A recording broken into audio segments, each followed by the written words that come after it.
Good day and welcome to the Neurokrish podcast.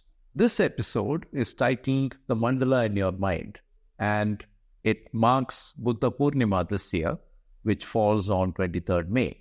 The Buddha lived over 2500 years ago, and his teachings were first communicated in the oral tradition through generations of monks and students, later scholars. Indeed, the first writing of the Buddha only came about 500 years after his passing. At its core, the Buddha's messages to us remain consistent and cogent, and the collected writings appear in the sutras or threads, with each sutra representing a thread in the tapestry of Buddhist thought.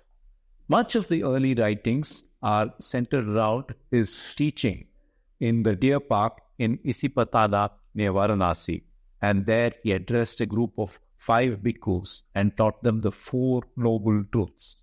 The first noble truth, according to the Buddha, is that all is suffering or dukkha, and it's what we want for ourselves all the time, and this becomes the basis of our suffering. It's desire that causes suffering, and because even if we get what we want, we know that we can't have it forever. And this amplifies our suffering.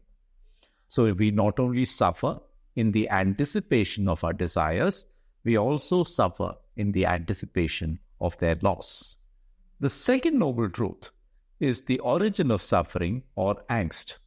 The Buddha said that the cause of dukkha was tanha or thirst, an inward longing for something outside ourselves that we desire. This can range from greed to lust, to just the burning need to do good or fix a problem. To paraphrase W.H. Auden, the poet, it's an incurable neural itch that we have. To understand these concepts, one also needs to understand that the Western concept of the ego or self is very different from the Buddhist concept. In the Buddhist concept, the self or ego is illusory. In our mind, we think of ourselves like a person standing on a railway platform, watching everything that's happening around them as a privileged observer. Yet, in truth, for each person on that platform, the experience is the same, that of being a privileged observer. And this is what the Buddha said causes us to live with a feeling of dukkha or a muddled state all the time, because the ego or the self itself is illusory, and no self, anatta, or impermanence are the most important fundamentals of Buddhist teaching. In prescribing the giving up of the self, the Buddha did not subscribe to annihilationism, the theory that when a person dies, everything ends. Life must have a purpose, and herein came the law of karma, or cause and effect. While karma has been assumed, especially in the West, as a fatalist view of life, what it really means is the continuous chain of life and death, what we inherit from the past and what we contribute to the future.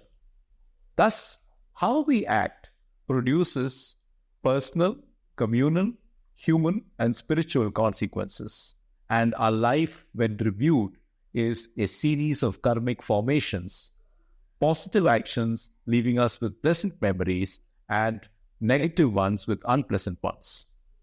By freely and unintentionally choosing how we should behave, we can either improve our lives or indeed invite future misery upon ourselves, is the Buddhist concept. So the Buddhist concept of rebirth is not the transmigration of the soul, but indeed the karmic accumulation of one life flowing into the next. The third noble truth, according to the Buddha, is that our everlasting illness of dukkha or suffering can be treated. The key to this is the escape from samsara, by rooting out tanha or thirst for attachment. If attachment was rooted out, then the thirst would be extinguished and one can achieve that unique state of nirvana, is how the Buddha thought about it. The Buddha, however, did not describe what nirvana would be like. All he said was that it would be the end of angst or dukkha, the laying down of a tremendous load. Nirvana is therefore thought best as letting go of false beliefs, all illusions of permanence, any idea of the existence of self as a fixed point of view. The fourth noble truth is the path to the cessation of suffering. This holy, noble, eightfold path describes 8 attributes, modes of mental and behavioral conduct which will lead to nirvana. This includes right understanding, right orientation or thought. Together, these constitute wisdom or prajna, right speech, right action, right livelihood. Together, these constitute ethical or moral behavior that is essential for any aspirant. Right effort, right mindfulness, and right concentration, all of which must be deployed in the discipline of meditation or samadhi. The Buddha did not think of the Eightfold Path as a hierarchical path, but as its 3 main elements: wisdom, ethical behavior, and mental discipline, all of which had to be developed in concert. Those of us who have died after complete destruction of the 3 bonds of lust, of covetousness, and of the egotistical cleaving to existence need not fear the state of death, is what he taught. He also identified the 5 hindrances or obstacles in this eightfold path: sensual desire, ill will or aversion, sloth or torpor, restlessness or worry, and doubt. The Buddha was remarkably rational and democratic. He actually denied followership. He said, "I am like the raft you used to cross the river. You do not need me when you get to the other side." He also said, "The gates of heaven will no longer be the gates if you cling on to the gates." Thus, while the path of nirvana was laid out and one was advised to seek the support of the teacher, the Dhammapada is clear. You yourself must make the effort. The Buddhas, for their part, are the revealers. Now, with this background, let's consider the mandala in our minds, and for which we will take a 5W, 1H approach in asking some questions. So, what is the mandala and what does it signify? A mandala in Sanskrit is a circular or discoid object, which is a spiritual or religious symbol in many Asian cultures, predominantly Hinduism and Buddhism. And in these cultures, the belief is that if you enter the mandala and proceed towards its center, you are guided by the process of transforming the universe from one of suffering to one of happiness. Where did the mandala originate and where is it used? The mandala probably originated as the Buddhist monks, followers of the Buddha, traveled down the Silk Road towards other Asian countries.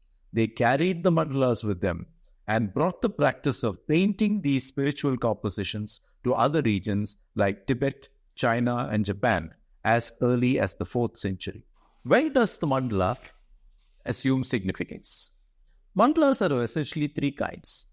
Teaching mandalas with each shape or line or color representing a philosophical or religious system. Healing mandalas that are more intuitive and intended to deliver a wisdom or evoke feelings of calm and channel focus. Sand mandalas that are traditional and religious and represent the impermanence of human life. Why the symbolism? The mandala represents the mind of the Buddha in an abstract fashion. In the center is a dot, interpreted as the starting point, the beginning of contemplation. Common symbols in the mandala include the 8-spoke wheel, representing the Eightfold Path, the bell, representing openness and emptying of the mind to allow wisdom and clarity, triangles, which when facing upward represent action and energy, and when facing inward, downward, creativity and the pursuit of knowledge.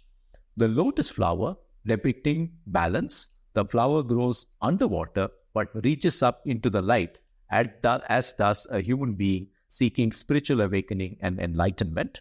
The sun representing the universe, often carrying meanings of life and energy.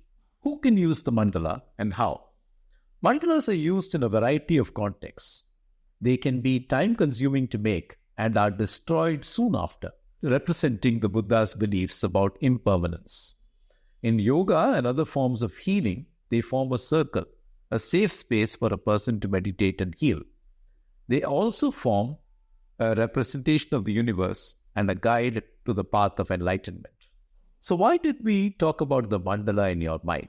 We titled this podcast as The Mandala in Your Mind. The primary reason was to bring focus on this Buddha Purnima on human suffering that impacts mental health, the impermanence of human existence, which when recognized makes our suffering meaningless, the role of ethical conduct and the Eightfold Path as tools for healing, and the role of spiritual symbols as a guide in this process of achieving mental wellness. Swami Vivekananda, a famous Hindu teacher and saint, described pravritti, circling outward, and nivritti, circling inward. True peace and fulfillment, true spirituality, he said, begins by circling inward. Let's take the opportunity to circle inward and diminish, if not end our suffering. Hence this focus of the mandala in your mind.